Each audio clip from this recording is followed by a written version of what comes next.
Your sister won a gold medal. Yes, sir. I guess, first of all, how difficult was it? You knew she was competing, but you couldn't be watching it because you're out here for football practice. Yes, sir. Was it on your mind?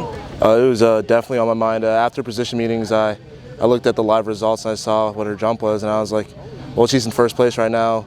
And Shanika Ricketts, who's in second, I was like, she's world class as well, so that's the only girl that could give my sister any trouble. But I knew, like, coming out here that she had a good chance of winning it all, so, yeah. Can you talk about that moment where Coach Newberry called you out of the line to tell you that she'd won the gold?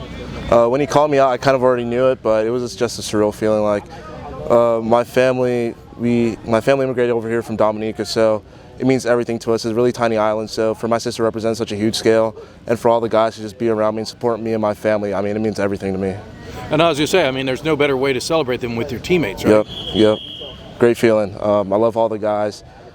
They're supportive. They always check up on me, ask how my sister's doing in any competition. So it's really great, and I appreciate them so much. So I know she'd represented Dominica in the Olympics twice before, I believe, right? Yes. This is the third. Yes. Was it kind of, did you expect this? I mean, what was I don't know if she was the gold medal favorite or what? I did expect it, honestly.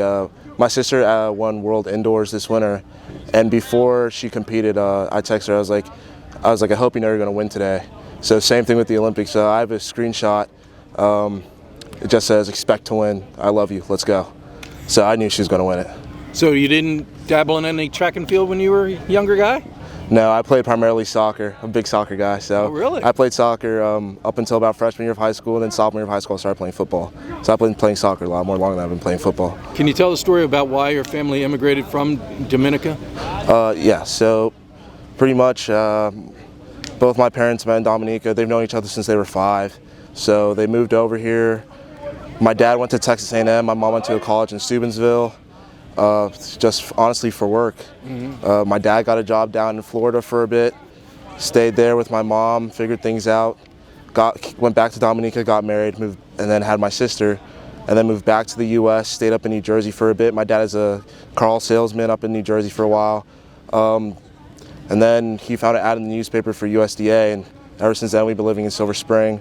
My mom's a communications professor at Montgomery College. She also used to teach at Howard too, but honestly for work and for a better life and just to live the American dream and take care of my sisters and my brother and myself. So your dad still works for USDA? He does, yep. And does the family go back to, it's Dominica? Dominica. How it's pronounced? Sorry about that. It's all right. Do you go back often? You have family there? Oh, we have so much family there. I think the last time I was over there was 2016, but my parents, I think, went either my plebe year or youngster year. I think over my spring break or something, but we have so much family over there. My parents go back as much as they can. I know my sister will be going back as much as she can too. I haven't been back since 2017, but hopefully another spring break, maybe a little summer break. Probably after I commission, I'll probably go back for some time, but yeah, I've been there quite a bit of times. Well, have you heard anything about it? I mean, the nation must be celebrating like crazy with their first gold medalist. Yeah, we have a LaFond family group chat, probably like 30 plus members in there. So if I ever want to smile or like remind myself like how grateful I am to be in the position, how grateful my family, my sisters to be in the position, I'll just watch the videos. You have people dancing in the streets, bars, throwing parties. So the whole nation's behind her, and I'm just thankful for the nation itself. I'm guessing at some point they'll have a parade or something over there and to celebrate her, right? Most definitely, yeah. Without a doubt, there most likely will be a parade. So yeah. When do you think you'll see your sister? I'm not sure. She's still over in Paris. I think she's doing the closing ceremony. Maybe around week 1. Hopefully she'll come to the game, but probably within the first 3 weeks of the season, I'll probably see her at least once or twice. Give her a big hug. Will do, yeah, most definitely. What? Go ahead, Scott. What has your sister been like as a role model for you, as both an athlete, but also as a student? As an athlete, I can say it was tough growing up, honestly. My sister, originally, she did like ballet and volleyball. She got peer pressure in the track, and she found out she was good at track. So seeing her bring medals home and trophies home, and I'm just there 8, 9 years old, like, what am I supposed to do about that? So I wouldn't say I always wanted to one-up her, but it was definitely competition. And then academically, my sister was academically sound, high school, college. She made it a priority that, you know, you're a student athlete, but you're a student first. If you want to be eligible, you have to have the grades to be able to play and do whatever you want to do. So I think that in our family, having my sister be such like a pivotal mentor and, like, you know, here's how you study, here's how you break up your time, here's how you manage your time has played a big role in how I'm able to be successful here. We're all asking you about your sister, but I've heard that folks, even over at the Olympics, are asking your sister about you. How does that make you feel, that she's got a brother who's a football player at Navy? Pretty cool, I guess. That's all I can really say. I wasn't really expecting that, but there's some people I know over there that went to high school, or not high school, but college with Thea, so it's pretty cool that they're checking up on me and reaching out, so I really appreciate them. And what does it mean to your family that you say living the American dream, that they have a son who is not only at the United States Naval Academy, but also playing Division I football? I honestly think when I came here, my dad was not really, I wouldn't say he wasn't supportive, but he was quite unsure. I told my dad I want to commit here. The first thing he told me was tell your mom. And I told my mom, she was like, if this is what you want to do, put your trust in God and go run with it. So I think that over the years, they've been a lot more supportive of me and kind of understanding how the academy works. To them, it was brand new. Like, I'm the first child in my family to ever go to a service academy. So I think that over the years, they've grown a lot more supportive of it, and they've just truly embraced it with me. So I can't thank them enough for it. We talked to Coach Hall, and he talked about the importance of developing players, especially on the defensive line when you're here. You've developed over your career not only in Montgomery County at Kennedy, but then in private school at Carroll. Coming here, has that been important to you to each step of the way to develop as a player? Most definitely. Like I said, I've been playing football since my sophomore year, and I made All-County. I knew I had to change things up after my junior year. And one of my own line coaches at Kennedy went to Carroll. So he recruited me over there. It was a great time. Unfortunately, COVID hit, but every step of the way, I had a coach there to help me develop, just like Coach Hall, someone who's supportive, who truly cares about you, and ultimately wants to see you succeed on and off the field. And I think that's the most pivotal thing that I've experienced throughout my whole career so far. And what's the thing that you point to in your development that has gotten you to the point now where they're going to be counting on you to be a real important contributor on the defensive line? I say this to myself a lot, but I can't let there be a drop-off between me and Jay Reed. Like, Jay Reed's the starter, I'm the backup, but I need to play as just as good as Jay Reed is. So when I watch film with him, when I'm watching him practice, I try and mimic everything like he does. He's our position captain, and yesterday after a break, Jake Lusk, another defensive end, put it well. He said, sometimes it's tough out here, sometimes it's going to be tough in games. So if you follow Jay Reed, you follow Lenny, you follow Kendall, they'll get us there. So I think it's just belief in all the guys ahead of you and belief in the line itself and just playing for each other. And did you learn watching what Jay Reed did when he was in a backup role to Jacob Busick? Most definitely. Jay Reed, when he was a back row to Busick, is kind of like how me and Jay Reed are now. Busick and him are a lot closer. Me and Jay Reed are a lot closer now. So I think it's a full 360 moment. So it's pretty cool. Just seeing how he plays, seeing how he attacks. Like, me and him are actually roommates right now in fall camp. So we'll just take time out every day, like in between lifts or after meetings, just talk and just go over schemes and go over film, and just how to get each other better.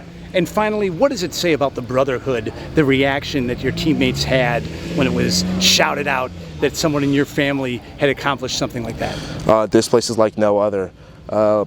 After seeing the live results, I think the only person I told that my sister was in first place was Colin Ramos, who's one of our captains.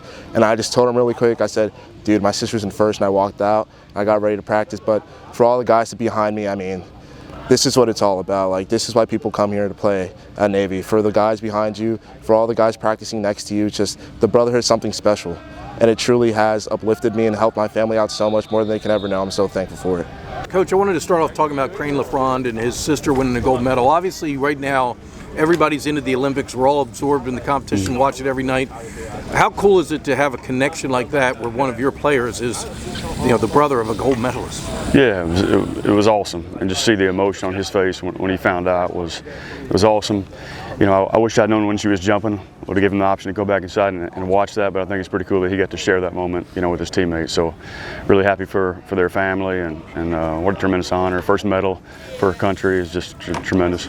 How did it transpire that you ended up, how did you get the news? Obviously, the competition that she was in was happening during football practice. Right. How did you get the I didn't even know that it was going on at the moment, and Ronnie had his phone out, saw the results, so I think she just won a gold medal. So we confirmed it, wanted to make sure we didn't make an announcement prematurely, and then once we found out for sure, right before practice, we just called everybody up and wanted to share it with the team. So another topic I want to talk about is they've installed helmet mics. Are you experimenting with that out here during practice? Kind of tell me what's your thoughts on this? Yeah, that's exactly what we're doing. It's the first time, obviously, that we're doing this, and so we're experimenting. Obviously, on offense, the quarterback's going to have that mic. On defense, we're experimenting a little bit with that. We've put it on our linebackers and put it on our safeties, and trying to figure out, the best possible way to do that. Kind of working through it, but we started working with it, the first day. So I'm excited about the technology, and I think just trying to figure out how we can use it best to our advantage. So, do you talk to some people in the NFL about how it all works? I mean, did you do some research on exactly how they're using these helmet mics? Yeah, I think we've talked to a lot of people. I know Coach Volker has, I know Drew has, and everybody kind of has a different thought, different mentality with it, and it's really kind of what best suits your team, for what you're doing. So that's what we're trying to figure out right now. So, do you replace hand signals from the sideline, or I know sometimes I've heard from the NFL these mics go down. Yeah. Technology issues. What's your thoughts on how you would utilize the mics? Well, I've talked to a couple of NFL guys, and they say that it's not a perfect system. The communication goes down at times, so we're going to have signals like we always do, and we'll signal our calls in the majority of the time. But the linebacker or the safety will get the call a little earlier. Maybe not have to signal the coverage piece of it in if we do that. So we're working through it right now and trying to figure out the best way to, signal stealing is an issue. It's been an issue in a couple of our games, so we're trying to figure out the best way not allow that to happen, right, and give us an edge on both sides of the ball. So who would actually be in the ear of whoever is? So let's say Colin Ramos says it on defense, only the D coordinator, because you don't want the player on the field hooked into the entire coaching thing. There's too much chatter going on. Sure, just be the coordinators and myself on the airwaves. Okay. One other thing, I like the idea of the position captains. I mean, there's kind of been, it was only 2 captains, then all of a sudden there was 4 captains. I like 2 overall captains, offense, defense, and then position captains. What kind of led you to come up with that idea? Yeah, we did a positional captain deal last year. I thought it was really good. So we have a player council. We get those guys together, throughout the summer and talk through some things. And we'll get together weekly during the season. Make sure we're on the same page. If there's any concerns or issues, I decided to go with 2 captains. I tell you what, picking the captains this year was tough. And there were 2 that were the vast majority of the vote getters, but there were another 4 or 5 guys that were captain material. Right. So it's hard once you start selecting those guys. You feel like you're leaving guys out. So I just felt like doing it positionally was the best way to do it. those guys like Jay Reed's a captain. And B.D. Williams is a captain. Connor McMahon, he's a captain. So excited about the way it played out, and I do think we've got really good leadership right now. What do you expect out of those position captains? Same thing I expect out of the captains. Okay. I may not have quite the same voice in front of the team, but I tell those guys, if you have something on your mind, don't be afraid to speak up. Right. Your voice is just as important as the 2 captains, and so I think they all understand that. Kicking, do you feel like there's a competition there? I know Nathan has a little bit of experience. What's your thoughts on the kicking situation? Yeah, I feel really good about Nate. You do? Obviously feel really good about Riley. And we got a couple of freshmen here that are really good. And so we're trying to figure all that out. Who's going to be responsible for the kickoffs? If we can have one of those freshmen take the kickoff and take a little bit off of Nate's plate, and that's great. But Riley's hitting it well, and his backup is hitting it extremely well too. So excited about our kicking scenario right now. Have you had some thoughts on who might be returners, punt and kickoff? Yeah, we're looking at several different guys right now. I got Ray Lane back there fielding punts. Amin's done that for us in the past. I think Eli could be a difference maker back there. Chat. So we've got several guys that can do it, and they're all getting reps up there right now. Have you not been in full pads yet? No, we haven't. So we're scheduled to go full tomorrow. Okay. Now we could have been in full, just the way that it laid out for us and what I thought was the best for our team at this point. So if we're on the turf tomorrow, we won't be in full pads, but if we can get on the grass, we certainly will. We'll do some live work.